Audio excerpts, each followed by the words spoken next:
akala namin ano, ahas. Pag-angat namin ng haba,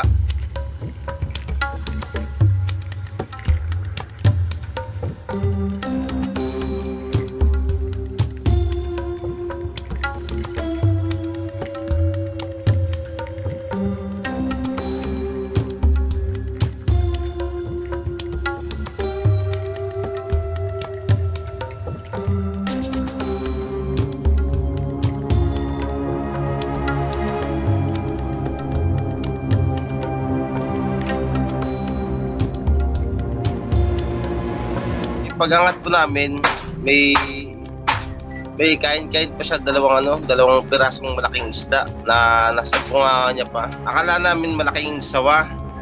Tapos yung nilatag na po namin sa sa kalsada, hindi po sawa. Sabi ko para siyang igat na ewan.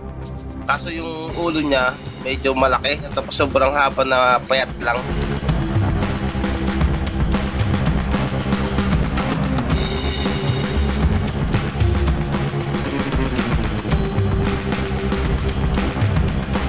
Ito ang anak.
May nakuha po dito talaba, paros, hipon, alimango, tapos iba-ibang klaseng isda po.